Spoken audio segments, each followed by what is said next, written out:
Another Gay Horror Pod with Stuart Ross and Jesse Tabbitt. Right? Should I switch my side? No, I don't. I like that. Yeah, I think we're like vibing. Yeah. Happy New Year, everyone. 2026. Yes. Full disclosure, we are still in 2025. We are banking this episode so we can each have a Christmas break. Future Stuart, future Jesse. Future Stuart and future Jesse are new people. I can't. When this comes out, we're already a week into our New Year's resolutions. I can't imagine what I'm going to be like in 2026, you know? I'm going to be taller. I've just decided. That's my New Year's resolution. An inch taller. Are you going to get like extensions a la Materialists? Yes. 2025? Okay. Yes, 2025. What do you have any New Year's resolutions for 2026? Let me think. I do. They're kind of basic. So let me think about. I have a personal creative project that I like ramped up at the start of this. At the start of 2025. Yeah. And I kind of just like put it on the wayside. I don't know if I've been busy. We've been busy, but I just also like, it's for context. It's like it's a comic book. And I put it on the wayside and I want to kind of get back into that flow. Yeah. So I think I need to be a little more disciplined, but not overwhelm myself when it comes to my personal creative projects. Like maybe, every week I set aside like 10 minutes. Yeah. That's it. I think I get overwhelmed very easily. So when I get into a habit, because when I work 60 hours a week, which is a long time. It sucks a lot of life out of you. And I often get into a habit of an hour every Saturday morning is where my creative pursuits live. And I will go to a coffee shop. I will write for that hour. I will do this. I'll do that. Our creative pursuits in 2025 have included this podcast. So that is actually taking up a little bit more than an hour. Totally. But it's worth it. But sort of similar. My 2025, I think I achieved my New Year's resolutions. Yeah, that's which great. Was to keep doing this, to keep finding our place in the horror community, keep finding my own place in the horror community, get back to work, which I thankfully was able to do. Yeah, mission accomplished on all fronts. And 2026, I want to keep pushing myself. And like I have often my New Year's resolutions are to pull back. And I think I need to achieve a balance.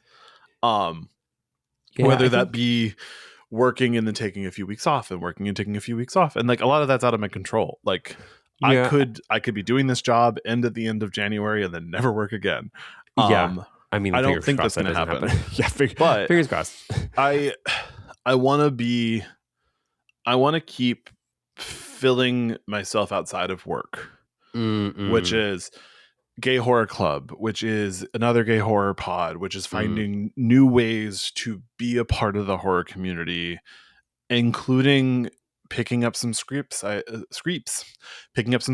I have halfway finished, fully outlined, that I haven't finished. Yeah. Because I moved out here to write. I moved out here to be creative, and I've found a pretty good, if not completely sustainable career working in film and television production. Yeah. And so I want to continue finding what balance between how I make my money and how I could make my money. Yeah. I need to achieve.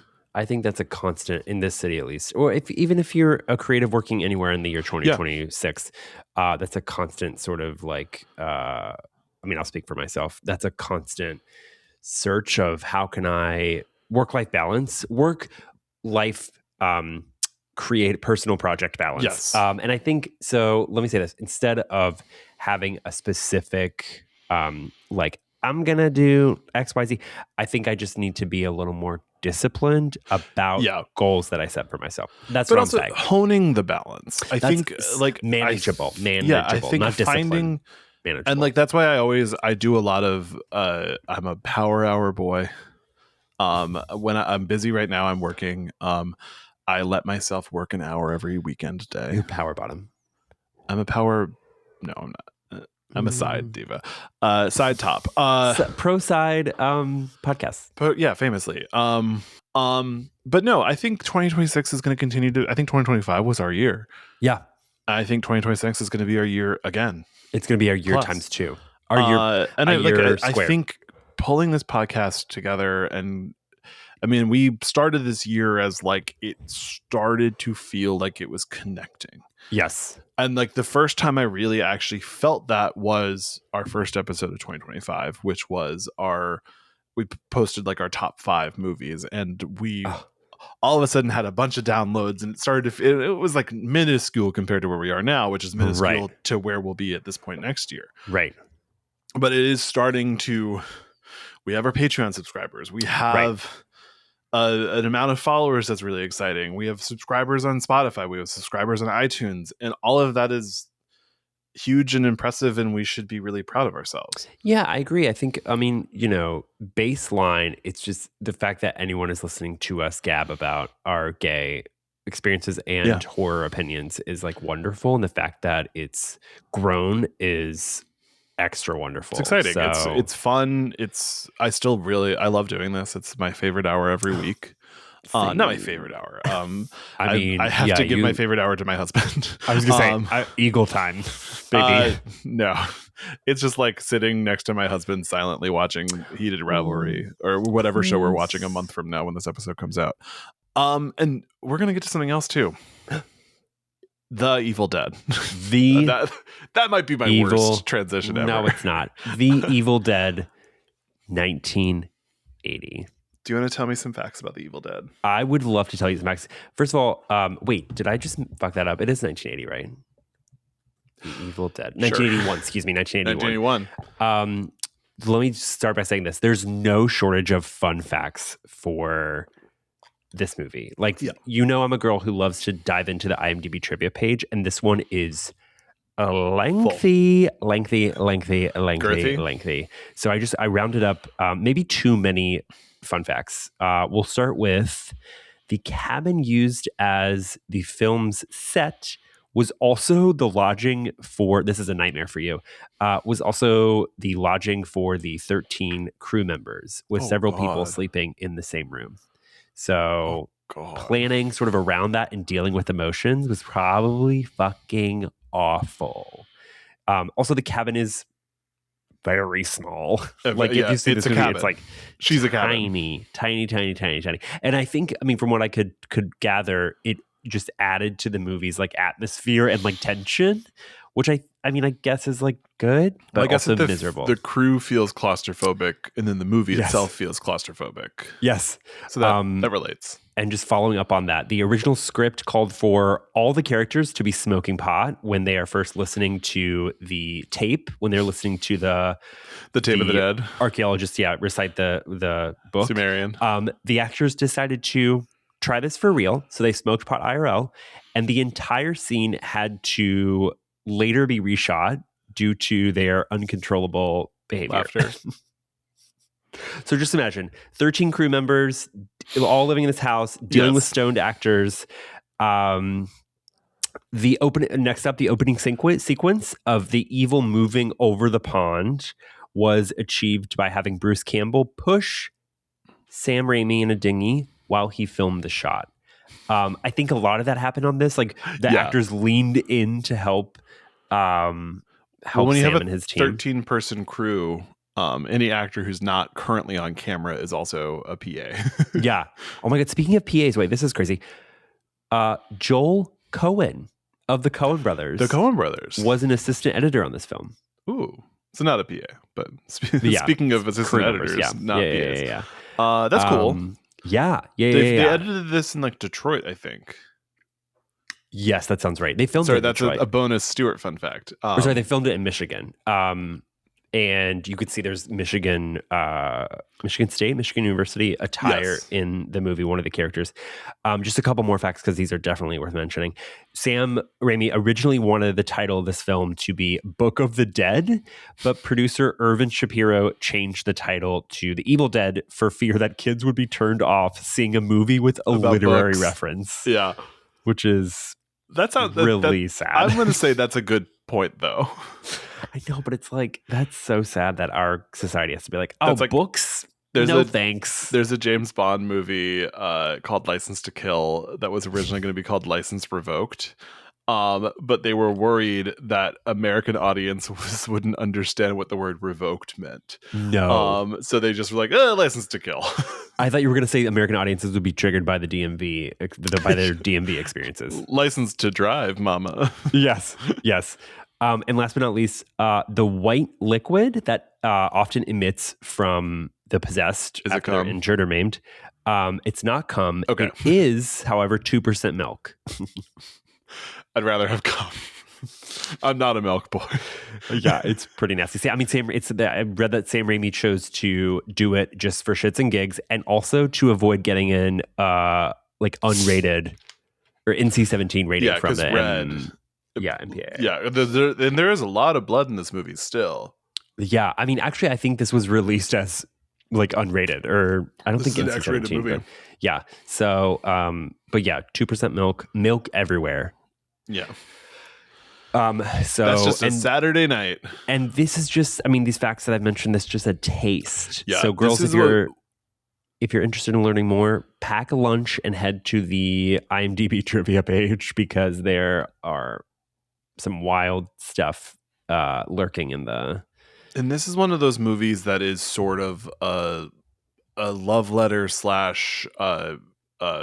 guide to independent filmmaking. Yeah. Making your own movie. They made a sort of shorter version for about $100,000, and then they took that, got about $400,000 to make this movie. Yeah. Evil Dead 2, which we're covering next week, is sort of a remake of this movie, which is like a full $1,000,000-something budget. For sure. Yep. Crazy. It's just like finding your story, finding what you want to tell, and then doing it, and then making the money. Yeah, this is, I mean, I think it's just been so long since I watched this movie.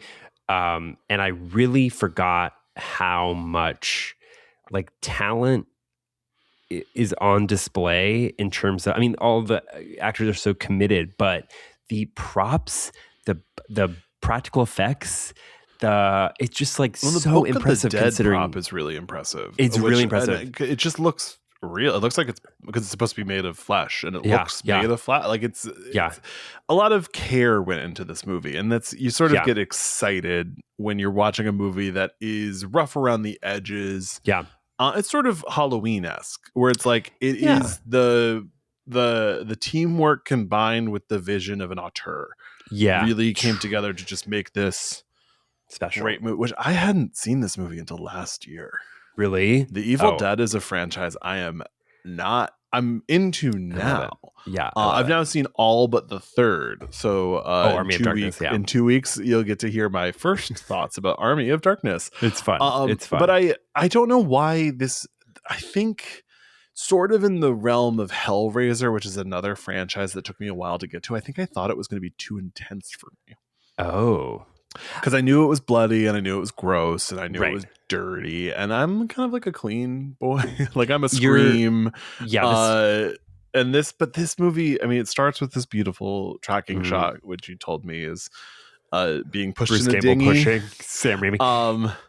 And we get all these because they didn't have the money for a steady cam, so to get all the wood shots, it is two people running with a 2x4 with the camera attached to it, and it's called shaky cam. Yeah. And it's so good, and it's become a staple of Sam Raimi's sort of directing style. Like you can it's sort of like loose sprinkled in his non-Evil Dead movies. Yeah, like I mean, obviously Spider-Man, Drag Me to Hell. I think honestly, Oz the Great and Powerful has some like Raimi-isms in it. And then we're gonna get at the end of January, we're gonna get Send Help, his newest directorial movie. So excited. We're eating. He hasn't made an original movie, I don't think, since Drag Me to Hell. No. Which is crazy because he's so he's such an auteur, and I feel like he's really expanded his producer. That's the thing repertoire. Where because he didn't make a movie between Oz and Multiverse of Madness. He didn't direct a movie between Oz and Multiverse of Madness. That's true. And so, but if you look at, and I'm pulling it up right now, that's crazy. Is that right? That's I discovered that crazy. yesterday when I was watching this movie, and I was like, "That's kind of crazy." It is crazy, but also Simple I guess Plan. A Simple Plan yes, is a tight. That's it's actually a great. movie I watched in my screenwriting class in film school. It's a great movie Because it is like a perfect use of the formula. Of it's very Coen Brothers-esque. Yeah. Okay, I'm pulling up his. So Underrated movie, The Gift, starring Cate Blanchett. yeah, I've actually never seen that. So good. So good. So he produced The Grudge, which was he produced The Messengers, which is not a bad movie. Kristen Stewart. He produced the Evil Dead remake. He produced the Poltergeist remake. He produced Crawl. He produced Don't Breathe. He produced the Grudge remake. He produced Uma with Sandra Oh. Oh, right. And so he's doing like the work of supporting other filmmakers, using his name to get other movies made. I found this out yesterday, 5 children.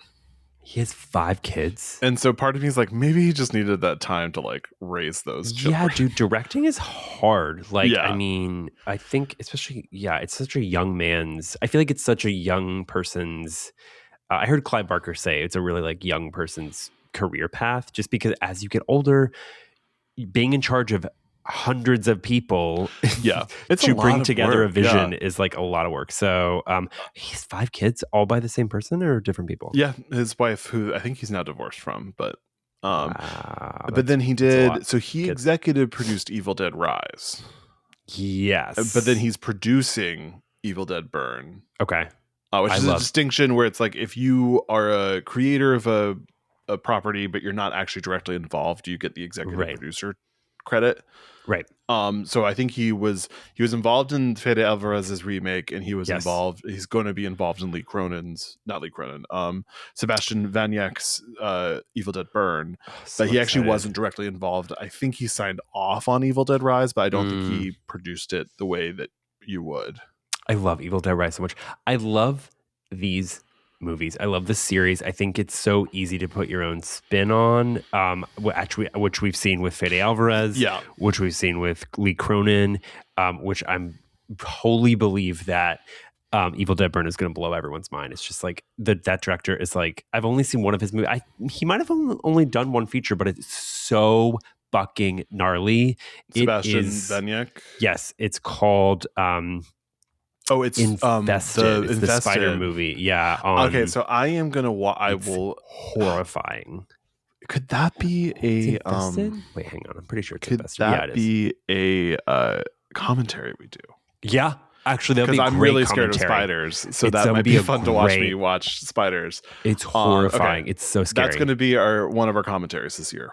Great. If you want to join our Patreon and support the podcast, patreon.com/anothergayhorrorpod. You get week early access. You get our mini thoughts of upcoming movies, including, I'm assuming, Send Help will probably cover. For sure. You get occasional video audio commentaries of us watching a movie. And at the end of each episode, you get your name read out if you're at the Sister in Horror level. Yes, sisters. I remembered to plug the Patreon. That was great. 10 out of 10. Should we get into it? We should get into it. So we see the tracking shot. We hop in. We find all of our friends driving. All of our friends. It's true. Friends, and siblings. That is how this movie feels. Where it feels like there isn't a ton of character development in this movie. No, there doesn't really need to be. You kind of don't need it. No, it's a showcase for effects. It's a showcase for atmosphere. And it's a showcase for Himbo King Ash Williams. It's a showcase for Goon King Ash Williams. I bet his goon face goes so hard. He's so expressive. The eyes are so big. He's just like I did write Bruce Campbell hot. He's so hot. He looks even hotter in Evil Dead 2. Like he's really hot in Evil Dead 2. Yeah, in this one he's sort of a twunk. But he's in Evil Dead 2, he's full on fuck. So they're driving to a house they're renting in the woods. None of them have seen it. And while they're driving, sort of another truck is coming up and the steering wheel kind of loses control. Yeah. And they almost get guided into the other truck until they're able to regain control and drive away. Yes. They drive across a bridge, which sort of starts to collapse while they're driving across it. Unbelievably janky and let's say foreshadowing here. Yeah. But it feels like the universe is sort of like, get to the house, get there. Yeah. And we're not going to let you leave. Would you have driven over this bridge? I mean, this bridge is like so insanely fucked. Yeah. Like I'm not. The 80s were a different time, you know? Yeah, actually, technically it was the 70s because they didn't know bridge science. Come on. It was, yeah. They were they like, didn't whatever. have that game on your iPod Touch where you could make bridges. Do you remember that? No, just me. Just me. Okay. So Bruce Campbell hot. We see Cheryl, who I didn't realize was his sister until later in the movie. Yeah.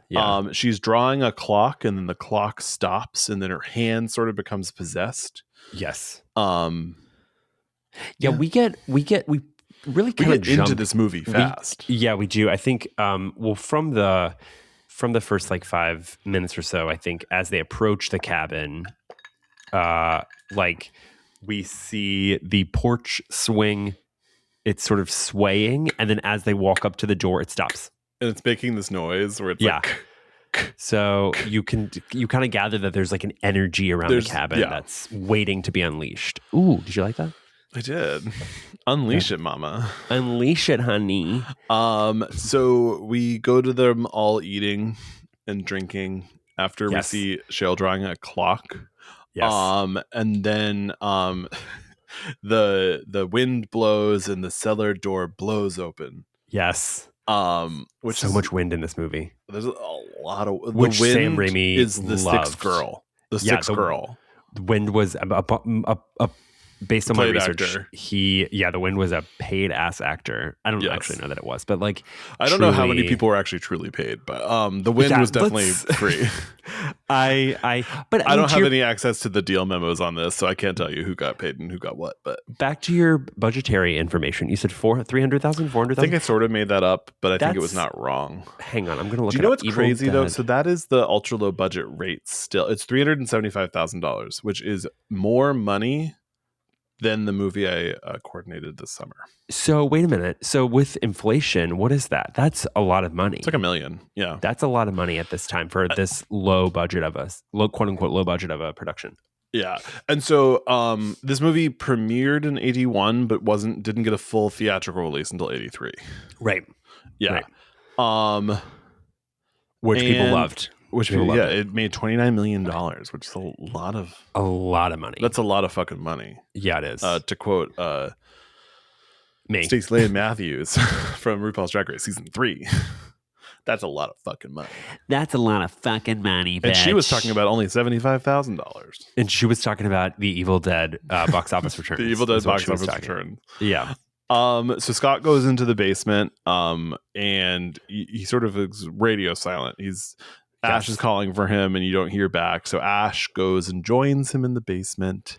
Basement's huge, by the way. This is a huge basement. I love in a movie where like the geography of this basement does not track with the house we've seen. The basement's like 10 times the size of the house. It's massive. Yeah. And it's hard to watch this movie because I saw Cabin in the Woods first. Oh, so you were a little. So I sort of seen the parody biased. Of this. Yeah. But yeah, so he goes in the basement. Scott sort of pops out and goes boo. Yeah. Literally scary. And he's sort of like, look at all the random shit in this basement. Yeah. And they remind me. I think this cabin was like Scott's friend of a friend's. I think they just sort of say they're renting it. Yeah. I'm not sure how they got. It is weird that it's not like a family cabin. Right. Well, in the remake, in Fede Alvarez's remake, it is a family cabin. It is a family cabin. Which is, upon kind of rewatching it recently, is pretty narratively like sticks to this like surprisingly closely, but is so oppressive in its atmosphere. Like it couldn't be more different. It's kind of crazy. And there's a lot more. It's sort of Black Christmas, Silent Night, Deadly Night to Silent Night, Deadly Night, Halloween to Halloween remake, where it's like you take the skeleton of a movie, two words that mean the same thing. Bones. How many bones do you want? And you sort of like put some meat on the bones. Yes. You and it's then like you rip that meat off. And if it works, it works, and if it doesn't work, it doesn't work. And I think it often actually, if it's a movie that's not this is a great movie. It's not a perfect movie. Yeah. So the ability to sort of take the bare bones of the movie, add some more character development to it, really. And I hadn't seen the 2013 Evil Dead until this year. Yeah. And it's so good. I can't wait to talk about it in a couple It's weeks. so great. I love it so much. Honestly, I love Evil Dead 2, which, like you said, is a retelling of this, basically. Is this the first time we're doing a whole franchise start to finish? No, Final Destination. Yeah, how could we forget? How could I forget? No, I guess it was Final Destination is the only... Yeah. No, there's got to be... No, because we've done chunks of Halloween, but we didn't do all of them at once. Oh, I guess Scream we also didn't do all at once. Yeah, we do. You're right. Yeah. We're spreading those Scream movies out month really by are. month by month. Yeah. Because we know what you're here for. Okay. And it's not Lost Highway. Which is actually, I think it's paywalled now. So if you want to listen to our David Lynch month, hop behind the Patreon paywall. Wait, I'm gonna put this up we've been talking 26 minutes about nothing, so I think we can sort of. No, I think we're getting into it. So we get an exterior shot that has a beautiful optical lightning, which it just doesn't look, the CGI doesn't look the same of just like, make it a lightning. Yeah, optical lightning. And then we also see the moon is kind of emphasized with like creepy little clouds over it. And this Sam Raimi generally is a very he's a very stylish director, but the style is like inherently cartoonish, which I think is really affected, fun, but like not rare. Negative, but like right. it is sort of the next wave of post Spielberg, but some of the similar influences, but a little bit younger. Yeah, I think he and so Spielberg, it's like not a new generation, but it's like sort of the continuation of the same generation. I mean, he is 20 years younger than Steven Spielberg, maybe. He and Spielberg are contemporaries. No, Sam Raimi's up there. Sam Raimi age. Yeah, he's up there. He's 66, so he's like 15 years younger than Spielberg. Yeah. But Spielberg's almost 80. That's crazy, Steven Spielberg. I think he is. Raimi was the perfect choice for the Spider-Man series. I love those movies. I think they're peak comic book movies. I even hold three even holds a special place in my heart. I mean, given all the shit we've received from comic book adaptations in the time since, three feels it's like a movie with an atmosphere and a spirit. Seriously, it's like Godfather Part 3. The Spider-Man coda. The death of Michael Corleone. It makes me so sad that we never got Spider-Man 4 with Anne Hathaway and oh my god, what is his name as Vulture? Fuck. Weren't we gonna get Lizard? Oh yeah, well there was gonna be two. I think it was what's his face, the John Malkovich as Vulture, and then the guy who was the professor, Dr. Connors. Yeah. Dr. Connors. But regardless, we're not here to talk about Spider-Man 2 or Spider-Man 4.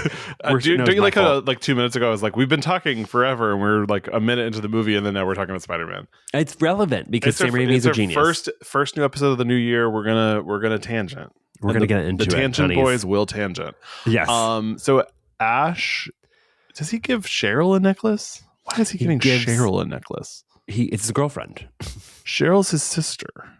Wait, is it Cheryl? No, Linda's, it must be. Oh, he gives Linda a necklace, and I wrote down Cheryl. I'm getting people confused. No, yeah. And Cheryl goes outside. Oh no, sorry.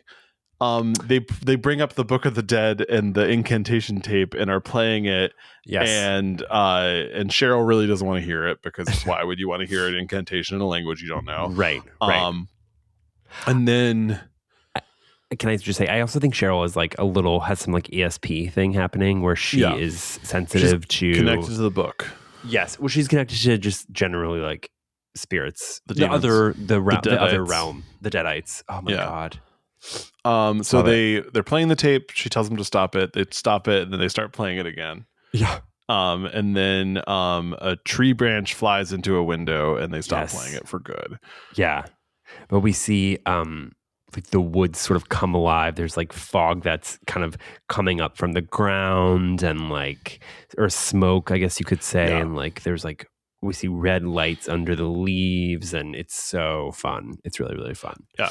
No, it's I like this movie. He's such an effects driven director. It's so great. But it is cool seeing him with just like doing it on his own, kind of. Yeah, definitely. I mean, yeah, I'm sure this gig helped him get Spider-Man. I'm sure this helped. Like, I mean, the fact that he was able to also just, it's mind blowing the fact that he's able to take some sensibilities on display here and inject them into like everything he's ever made. Like, that's so rare. Have you ever seen Maniac Cop? No, actually, I have not. But it stars what's his name is in it? Bruce Campbell. Oh, right. And I think Sam Raimi did some uncredited rewrites or second unit directing or something. I believe that. He's involved. Yeah. Actually, you know what? Go ahead. He plays newscaster in Maniac Cop, but I think he also is like a part. Wait, Sam Raimi? Yeah. Okay, nice. Love that. He's related to Ivan Raimi, right? That's his brother. Sam Raimi was an uncredited second unit director. Oh, okay. Sam Raimi's brother is Ivan Raimi, right? Sam Raimi brother. Ted. Oh, Ivan. Ivan, yeah. He's got two brothers. That's crazy. Okay. Oh, Cheryl. How could I forget Darkman? How could I forget Darkman? I've never seen Darkman. It's great. It's really, I can't really remember good. it. You can't remember something you haven't seen. So true. Cheryl goes into the woods. She gets sexually assaulted by trees. She is I forgot how violent this was. I remember in the remake, in the 2013 remake, it's very violent. But like it's almost just as violent here. The trees, she's raped by trees. I think it's more explicit in this too. Yes, there is. She's like more direct, like this is what's happening. Yes, the branches. Whereas the other one is like more of like a bad vibe. Yeah. But like this is like, oh, the trees are going to town. Yeah, you sort of kind of see in the remake the vines sort of go up into her, but in this one it's an extended sequence and it like holds her legs open. It holds her legs open and it like shoots up there. It's really fucked up. So content warning. Yeah, even though it's too late. After the effect, retroactive content warning. Yeah, a 42-year-old movie. We are warning you about it. So she gets away and flees back to the cabin. We get this shaky tracking shot behind her, and then sort of towards the house. And then she runs in and tells Ash the woods attacked her. And Ash gets her, takes her to the car to go to the hospital, and the bridge is just gone. It's gone. So they're trapped, and she sort of is like, we're trapped here. Like before they see the bridge, before they even get the car to start, they're like, it's not, the woods are not going to let us go. No. And she's such a good line. Right. The woods are not going to let us go. No. She says that, right? Or you said that, definitely. I think me or her. I said it, but I don't know if she said it too. I'm a copycat. So they go back. Cheryl is sitting across the room from Linda and Shelley, Linda and Shelley are like guessing cards, but they're not correctly guessing them. But the one who's like, yeah, you did it. And I'm like, oh, that's not the card. But then Cheryl is sitting across the room and she is guessing each one after the other. Yes. And she stands up, her voice goes different, and her eyes are all white and milky. She's a deadite now. Yes. I read that the contacts were incredibly painful, irritating irritating for the actors. Eye stuff is just like, ugh. I know. Also, can I just say, like, preemptively, the actors are so impressive in this to wear the amount of effects they do and to be as unhinged as they are is so impressive. I bet you they injured themselves and each other a lot. For sure. Yeah. For sure they injured. I think one of them got cut at some point. Like I think there was a lot of injury, and I think they were also, because they were so remote, it was like a real pill to get to a doctor. Yeah, it was hard. Yeah. So kudos, cast of The Evil Dead 1981. Yes, we're proud of you. We honor your sacrifice to the. Yeah. So Cheryl stabs Linda's ankle with her pencil, which is a good effect. Yeah, it is. All the effects in this movie are just so like they're effects. Like you can see seams. Like it's not. Yeah. It's an effect, but it looks good if not real, and that's sometimes I'd rather something look good than real. Yeah, for sure. I think this played at Cinespia a couple of years ago, or maybe even this past summer, and I didn't go, and I'm really upset about it because this would be a fun to see in theaters. This would be a really. They played a lot over at Vidiots, I think. They do.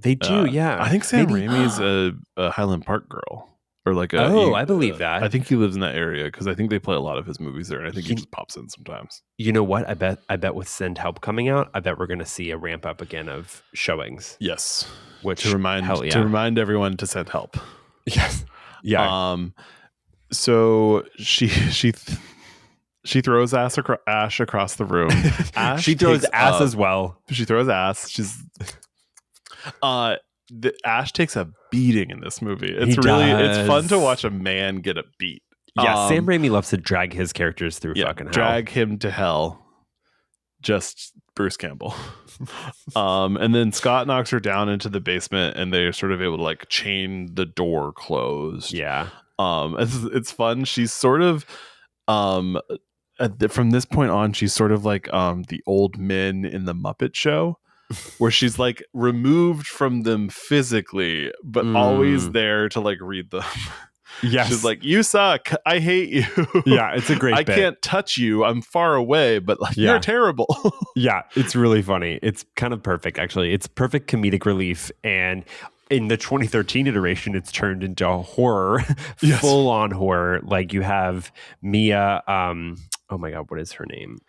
You have more or less the lead in that movie sort of like singing and like looking through the crevice, and it's awful. But in this movie, it's hilarious. Yes.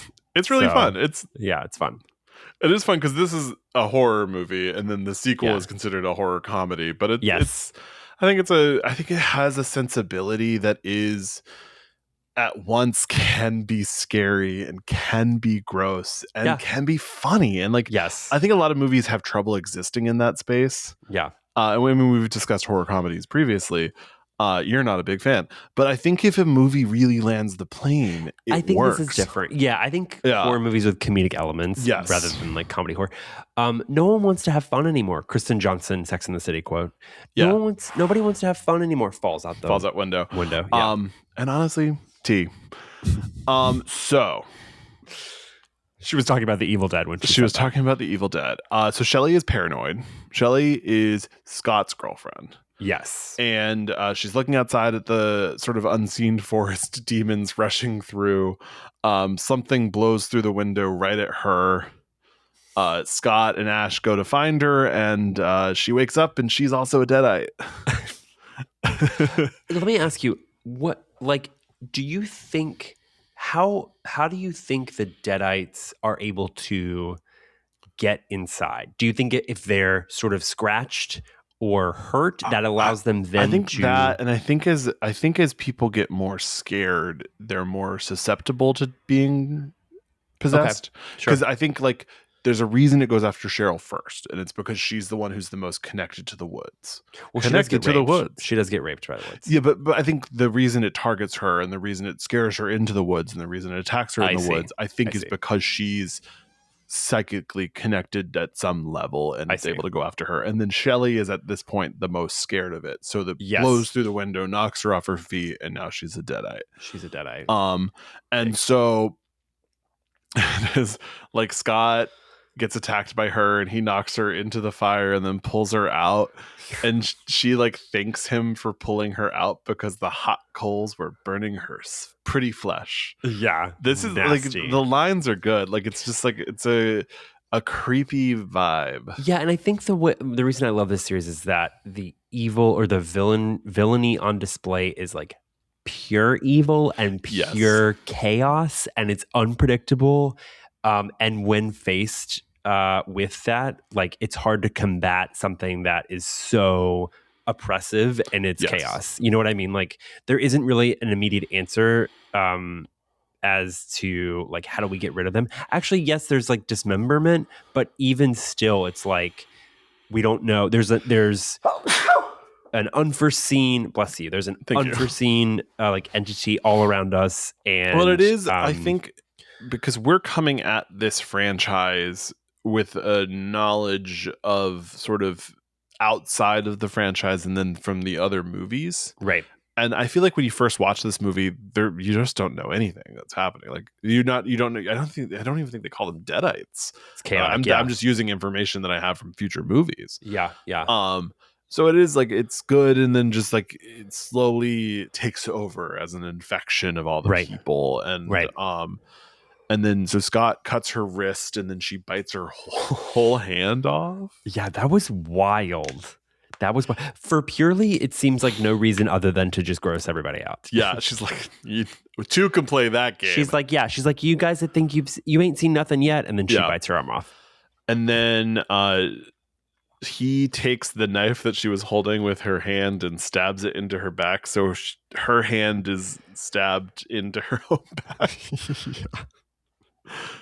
I'm guessing this is what cut one or more of the caster crew. This giant knife. Maybe not. Could be wrong. The knife looks real. The knife looks real and fucked up. It's like I think I can't remember where they got it from. Maybe the basement. It's like an ancient looking knife. It's like one of because they also got like a gun from the basement. There's a lot of different little things that they were able to find in the basement. And so I wrote he, which is not helpful. I think it's Ash. I think he goes to visit Linda, and because Scott leaves. Yeah, and then Ash goes to check on Linda. Excuse me. And all of a sudden, her skin starts to sort of like tattoo itself. Yes, this is a stop motion effect, I guess. Right? The stop motion in this movie, A+. So cool. Yeah. And then she shoots up possessed. So Linda's gone now too. And then Scott also gets attacked in the woods. Yes. And so he comes back, and Linda is sort of like laughing as he dies. God, she's such a shrill. Linda's laugh is really creepy. Clowny. Yeah. Cheryl is Ash's sister. Shelley is Scott's girlfriend, and Linda is Ash's girlfriend. Okay. Yeah, correct. I gotcha. Yeah. The girls. I just write my hand. Ash equals Linda. Ash plus Linda forever. Yes. Or for not ever. For maybe 20 minutes. Yes. Yum. So Ash holds a gun up to her, and she sort of becomes normal again. And he's like, great. It's fixed. Like yeah. He's so stupid. He's like, I guess it's okay. Well, he like straps her to at this point, I'm pretty sure he straps her to a table in the garage. Not garage. I think it's in the main room, because you could also hear Cheryl from the basement being like, I'm better now too. Yeah, maybe you're right. I'm better now too. Don't worry about it. So yeah, I guess maybe like he's not used to such violence from himself, and so as opposed to like in addition to everything that's happening, so she don't tricks want him. Your girlfriend to be possessed by the devil or whatever. So she comes back to life. Yeah, he goes to untie her, and she attacks him again. She attacks him. Yeah. So he drives her outside. And Linda stabs him with a knife. Yeah. She licks the blood. Blood play. I know that's a thing that you like, so.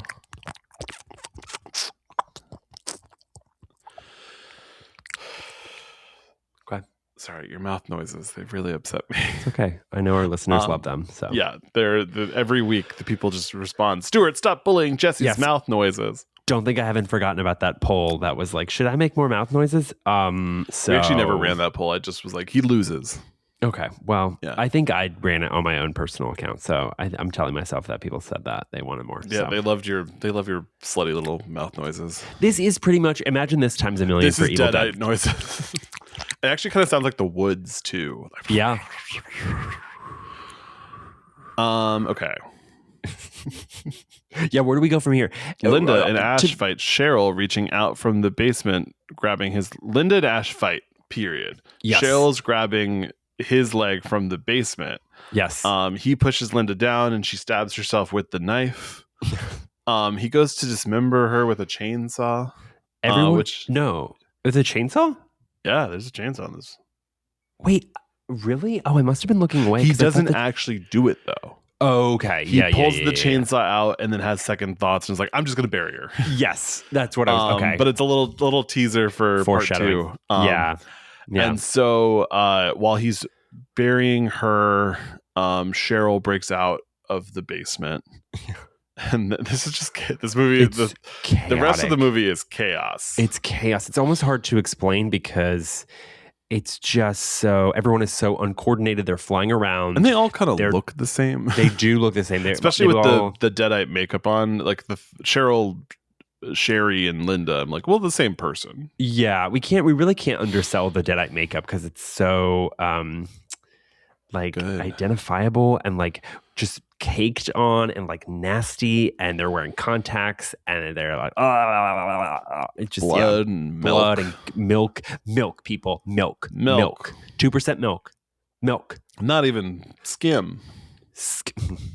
I don't even think you can see skim on camera. I think it's I was gonna say, so watered down. Was skim around at this time?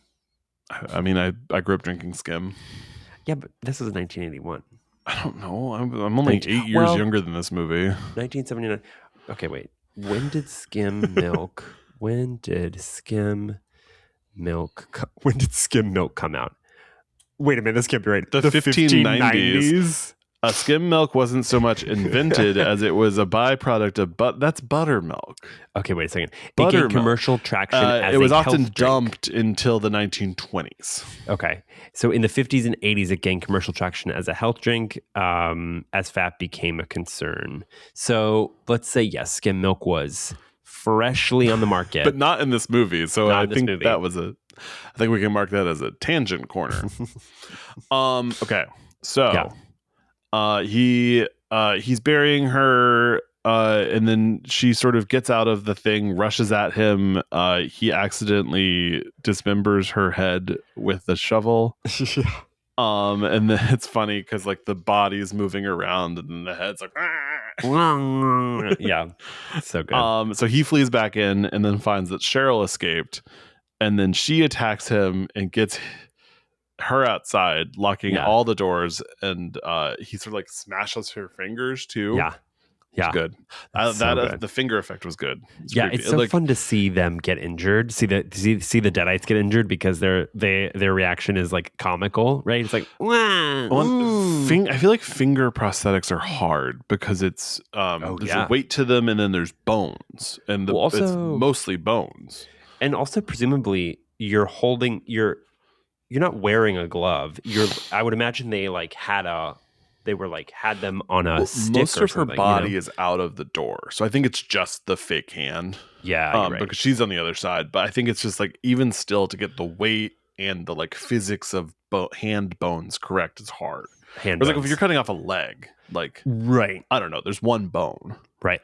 But like the hands, like you gotta have it feel like it could move, right.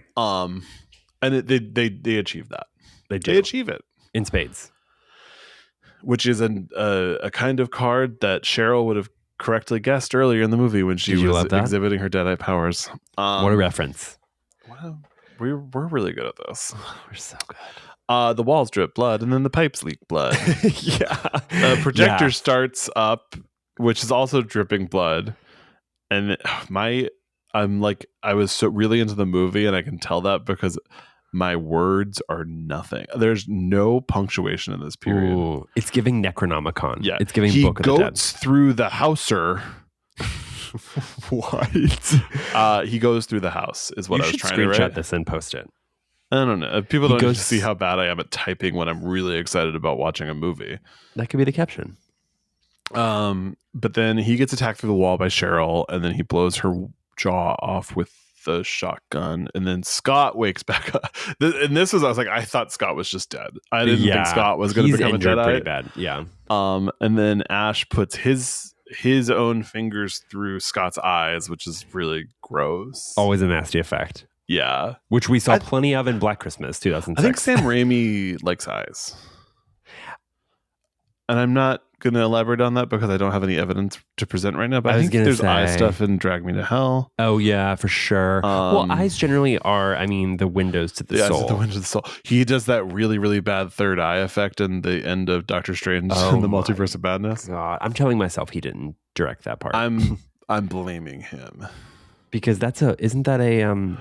It's a post-credit scene. Post-credit scene, yeah. But it's a post-credit scene that's not to another movie. So that's usually would have been directed by him. God. Sorry, Sam. Sam. We don't land them all. It also I'm telling myself it wasn't his fault. No, it's nothing. Nothing. Movie, My Sweet Baby Girl Sam Raimi, nothing is his fault. He did donate to George W. Bush. Oh God. Also, that movie is part of a larger machine that is kind of Sam Raimi, a little clogged innocent, at the moment. Except for what he's guilty of. voting for George W. Bush twice. He didn't endorse Trump, so he's learning. The fact that that's the bar. He probably secretly voted for him, but he didn't endorse. No, yeah. Well, I'm telling myself. Sam Raimi's a real one. He wouldn't do that. Can I Google this real fast? You sure? Unfortunately. I don't want to spread misinformation about Sam Raimi. You Google that, and I'm going to get on Grindr really quickly. Is Sam Raimi Hollywood's most beloved Trump supporter? Reddit asks. It doesn't seem like there's a lot of evidence. I mean, I feel like we would maybe know, right? Maybe not. Oh, wait. Maybe. Sam Raimi's 2016 political contributions. Oh, I'm scared. I'm so scared. Are we going to have to walk back on everything we said in the last hour? Oh, you have to pay to get them. No. I don't want to do that. Stuart, don't make me. Sharon don't Stone make me pay. Slammed Sam Raimi for lack of loyalty.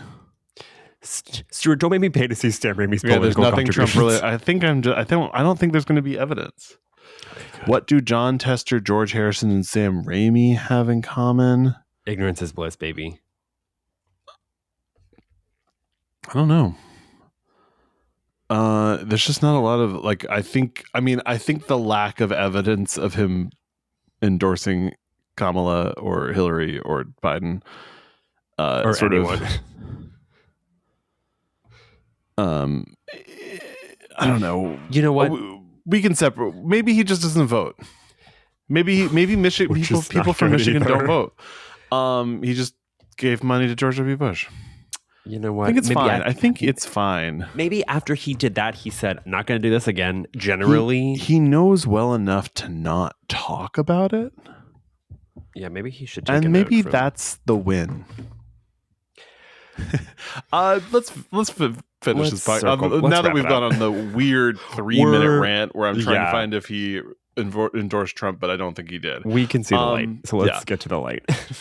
So he blows off Cheryl's jaw. Scott reawakens. Ash puts his finger in his eyes. Ash gets pulled off his feet, and he's sort of grabbing for the book, which has been pushed towards the fire. Yes. And the book at this point catches on fire and causes the Deadites to start smoking. Yes, which is nasty. A really good. I don't know how they did this, honestly. I don't either. The book itself is also kind of not emulating. Well, they just animated. lit the book. They just you can light an inanimate object on fire. It's just hard to make humans smoke. It also, but the book itself, the cover. I think I'm not mistaken, but if the cover is like. You know, the face. There's a face on the book. It's gnarly. And then he sort of like swings his the necklace he gave Linda, pulls the book, looks at the Deadites, and then throws it in the fire. And they all sort of like disintegrate. I just wrote looks like creamed corn. And guess what, baby? It was 2% milk, so you weren't far off. Yeah. And then sort of hands rip through all their bodies, and sort of it's really gross. I actually thought something was gonna when I first saw this. I thought something was gonna come out of because the you're right. The limbs. There are limbs coming out of them. Another body, like the demons would then come out of the body. Yeah. Yes, correct. I mean, and it kind of happens to some effect in the 2013 remake. Something comes out of the ground. Yeah, and there's like a separate thing that happens. Yes. There's a little bit of lore expansion in the 2013 one, if I remember correctly. Yeah. And the bodies slowly melt, and a voice, sort of disembodied, distorted voice, goes, "Join us, join us." And then Ash goes outside, and the sun comes up, and then a demon rushes to him, and he screams. Yeah, happy ending. And then we're left being like, "Wait, what's happening?" Yeah, and then the credits roll. Do you think at this point they knew that they were going to make Evil Dead 2? No, he made another movie after this. Sam Raimi did, and then it did very poorly. Oh, what did he make after this? He made what did you direct after he made Crime Wave, which is a movie I have never really starring Louise Lasser from Blood Rage. Yes, I knew this. And it had a $2.5 million budget and made $5,000 in the theaters. Oh my god! And so after this, his producing partner was sort of like, "Do you want to do an Evil Dead sequel?" Yeah, let's go back to what worked. Yeah, like let's but the Coens wrote. Oh, the Coens wrote this movie. I have heard of this movie. A Crime Wave. Crime Wave, yeah. Yes, yeah. And I mean, his career is sort of like back and forth between like big success and like sort of like nothing's a failure, but like the Hudsucker proxy. Yeah. $25 million. He wrote it with the Coens. Yeah. Okay, yeah. He also made this Western with Leo DiCaprio. The Quick and the Dead. Yeah, which I've never seen. Sharon Stone's in that. Sharon Stone's in that. That was a $35 million budget with a $47 million profit or thing. Simple Plan. Let's see. 17 like didn't make money. Yeah. So it's like he's sort of going in and out, and then he got the opportunity to make Spider-Man. He's so The good. Gift actually was a $10 million budget, $44 million box office. Okay, so that's got some return on it. Yeah, you got it. You got to see it, dude. It's so good. Spider-Man 2, Spider-Man 2, Spider-Man awesome. 3, Drag Me to Hell. I think he is also someone who sort of, I like a big franchise director who originated in horror, and then sort of when I think they feel disconnected from filmmaking or success. Like I think there's a reason why after Oz the Great and Powerful, he goes to just producing horror movies. Yeah, he had to return to the well. He's going to go home, and then he came back and did Multiverse of Madness, and now he's going back to Send Help. I'm so excited. Yeah, me too. Have I said that? I'm so excited. I'm so excited. I know. I'm feeling good. I don't know that it's going to be supernatural in sort of the in the way that his previous movies have been. Which I'm really curious we'll get some about. shaky cam though. We're definitely. I mean, we've seen kind of from the trailer, already that we've got some shots. Yeah, on display that are Raimi-esque. Yeah. Yeah. So I guess that's Evil Dead 1. The Evil Dead. Next week we're going to Evil Dead 2. We have a really awesome guest. I'm gonna stop recording. Okay.